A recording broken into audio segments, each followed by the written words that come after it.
sahabiler izledin, çaknigan izzet nuri, bütkeni sıkın idin, hak İslam'ın tübuli. Baş ekmez kafirga, şiddet bilen atseli, Hemze Halit Musab'tek, şir yürek oğlanları. Hakim İbn Hizam. Mekke'de 4 adam var.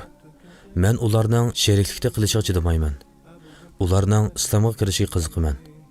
Hakim İbn Hizam u 4 odamning biridir. Payg'ambar alayhissalom. Siz bu sahabe haqida anglaganmidingiz? Tarixda xotirlanishicha, u buyuk Ka'ba sharifning ichida tug'ilgan birdan bir buvoq ekan. Uning u yerda tug'ilib qolish sababi mundaq bo'lgan. Bir kuni uning onasi ma'lum sabablar tufaylidan o'chib qolgan Ka'ba sharifning ichiga bir turkum ayollar bilan birlikda uni ziyorat qilish uchun kirgan edi. Dal mushu chaqda tug'uti yaqinlashib qolgan bu onaning to'lg'iqi tutdi. To'lg'oq azobidan u Ka'badan qaytib chiqishga amalsiz qoldi. Bu chaqda uning ostiga bir parcha teri silib berildi. U buvoqni ashu teri ustiga tug'di. Mana bu buvoq Xuvaylidning o'g'li Hakim edi. U Xuvaylidning qizi bo'lgan Xadicha onamizning bir tuqqan qarinishining o'g'li edi. Hakim İbn Hizam nasabi esil, yuz obro'yliq, boyligi ko'p esil oilada o'sib yetildi. Uning ustiga umu aqlliq, fazilatlik, esil kishi bo'lib yetilgachga, qavmi uni o'zlariga boshliq qilib, hojilarni kutib olishdan iborat bu ulug' martabalik ishni uningga topshirgan edi. Islom kelishdan burun Ka'bani tavob qilishga qurbi yetilmaganlarga o'z milidan sarf qilib beradi. Hakim payg'ambar alayhissalomga payg'ambarlik kelishdan burun uning do'sti edi. Garchi u payg'ambar alayhissalomdan 5 yosh cho'ng bo'lsa-mu, bu ikkisi nihoyat inoq o'tadi. U payg'ambar alayhissalom bilan bo'lgan suhbatlaridan huzur oladi. Ular bir-biriga do'stliklarini yetkazishadi. Payg'ambar alayhissalom Hakimning hammasi bo'lgan Xadicha binti Xuvaylid bilan to'y qilgandan keyin ularning do'stligi texmi cho'nqirlashgan edi. Ammo siz bularni anglab bo'lib, uning islom kelib oradan 20 yildan keyin, hatto Makka fath qilingandan keyin ondan iymon etganligini anglasangiz, balkim hayron qolarsiz. Balkim sizdimi har bir kishining o'ngida paydo bo'lish ehtimoliga bo'lgan Hakim İbn Hizamga o'xshash Allah tarafidan aql farosatli qilib yaratilgan, payg'ambar alayhissalom bilan yaqin munosabat o'rnatish sababiga ega qilingan bir kishining payg'ambar alayhissalomning chaqirig'iga eng avval ovoz qo'shmag'ini qandoq gap deganni o'ylagan bo'lishingiz ehtimol. Lekin Allohning hikmati bilan uning iymon etishi shu kamgacha kechiktirildi. Alloh har ishda hikmatli zotdir. Xuddi har bir odam uning shunchalik kechikib iymon keltirganiga hayron qilgandek, umu iymon etib musulmon bo'lgandan, ya'ni sherik aqidadan yinib tavhid aqidani qabul qilgandan keyin iymonning ta'mini tetishi bilanla o'zining Allohning payg'ambarini yolg'onga chiqarib o'tgan har bir minutlarga nisbatan qattiq hayron qilgan holda pushaymon qildi. Uning o'g'li uning iymon etib bo'lgandan keyin yig'layotganligini ko'rib, "Ey ota, sizni yig'latgan narsa zodi nima?" deb so'raydi. U, "Ey bolam, meni yig'latgan ishlar nihoyat ko'p. Uning biri meni barliq yaxshi ishlarga boshlaydigan islomga kechikib kirganligim. Men hozir butun zamin toshqidek oltinni to'lsammi, buning o'rnini to'ldira olmayman. Men Allohning izni bilan Badr va Uhud kunlaridagi janglarda omon qoldim. Shuningdan keyin men o'zimga, endi men Muhammadga qarshi Qurayshlarga hargiz yordam bermayman, ham Makkadan chiqmayman" deb va'da bergan edim. Uzoq o'tmayla men yana Muhammadga qarshi Qurayshlarga yordam berishga majburlandim. Men har bir qitim islomga kirishni o'ylaganimda, Qurayshlarning yoshli cho'ng, obro'li kishilari o'z aqidlarida mahkam turayotganligini ko'rib, ko'nglimda ularning qilganlari to'g'ri degan o'y bosh ko'taradi-da, yana ularga ergishib ketaverdim. Hey ist, shunda qilmagan bo'lsam-chi.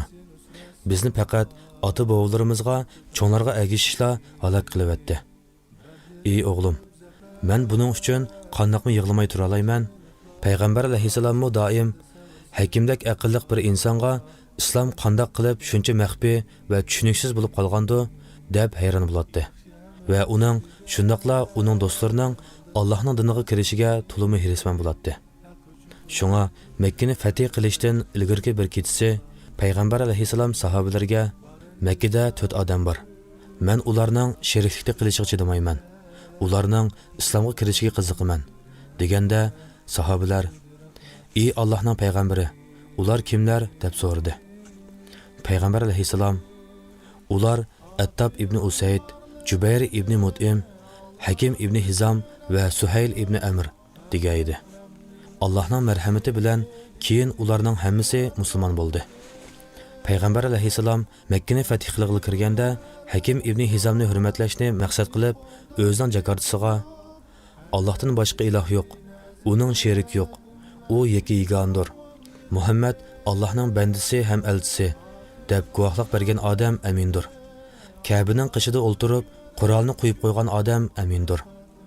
Uyining eshigini taqib olgan odam amindir. Abu Sufyanning hovlisiga kirib olganlar amindir. Hakim ibn Hizamning hovlisiga kirib olganlar amindir deb jakarlashga buyurdi. Abu Sufyanning hovlisi Makkaning yuqori tarafida.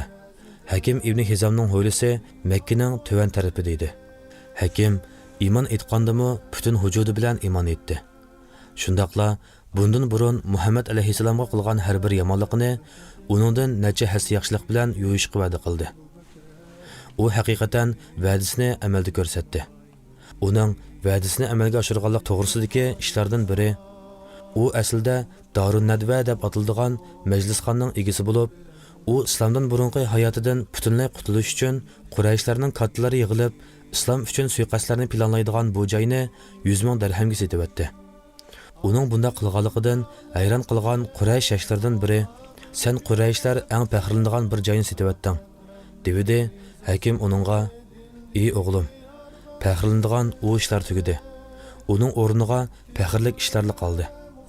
Men uni jannatdan uy sotib olish uchun sotib etdim. Men sizlarni guvoh qilayki, men uni sotgan pullarni Alloh yo'lida sadaqa qilib etdim" dedi. Hakim ibn Hizam iymon etgandan keyin haj qildi. U hajda chiroyli bezalgan 100 tuyoq to'ygini Alloh yo'lida qurbonlik qildi. Ikkinchi yili hajda u Arafat turdi. Uning yonida 100 nafar quli bor edi. Ularning har birining bo'yniga Hakim ibn Hizamning ozod qilayotgan qullari degan xat yozilgan oltin taxtlar izilgan bo'lib, u ularning hammasini Alloh rizoligi uchun ozod qilib etdi. 3-hajda Alloh yo'lida 1000 dona qo'yni qurbonlik qildi. Bu qo'ylarning hammasining qinini Minoda oqizdi. Qo'ylarning go'shtlarini musulmonlarning peqirlariga tarqitib berdi. Hunayn g'azotasidan keyin Hakim payg'ambar alayhissalomdan g'animatlarni so'radi. Payg'ambar alayhissalom uningga g'animatlarni berdi. U so'rab bergachga, hatto uningga berilgan to'gining soni 100 ga yetdi. Bu texi Hakimning iymon etganligiga uzun bo'lmagan, iymon uning diliga texi toza o'rnishib ketmagan bir chaq edi. Payg'ambar alayhissalom uningga: "Ey Hakim, mol haqiqatan nihoyat sherin narsa. Uni kimki qanoatchanlik bilan olsa, uning barakati bo'ldi. Navoda ochko'zlik bilan olsa, olg'uchiga hech bir manfaat bermaydi. U xuddi yeb to'ymaydigan kishiga o'xshaydi. Bergan qo'l albatta olgan qo'ldan yaxshi" dedi. Hakim shuan: "Ey Allohning payg'ambari, seni haq bilan avatgan Alloh bilan qasamki, seningdan keyin hech kimdan bir narsa so'ramayman" dedi. Hakim bu qasamigimi nihoyat yaxshi amal qildi. Abu Bakrning xalifalik davrida Abu Bakr uning davlat xazinasi tarafidan berilgan haqqini ilib olishga shuncha da'vat qilsa-mu, u ilishqa faqat unumidi. Xalifa Umarning davriga kelgandimi, u nesibisini ilib olishga chaqirilgan chaqiriqqa faqat unumidi. Bu chaqda Umar kishilarga: "Ey xaloyiq, sizlar guvoh bo'linglarki, men Hakimni nesibisini ilib olishga chaqirgan edim. U olg'ili unumidi" dedi. Hakim toki hayotining oxirigacha hech kimdan bir narsa olmay o'tdi. Alloh uningdan rozi bo'lsin va uni rozi qilsin. Amin. Allah uchun faqat Rabbning rizasi dildagi armonlari. Ketdi Umar Usmon nahni qo'g'dab tek turib, Anas ibn Nazirda ummatning polvonlari.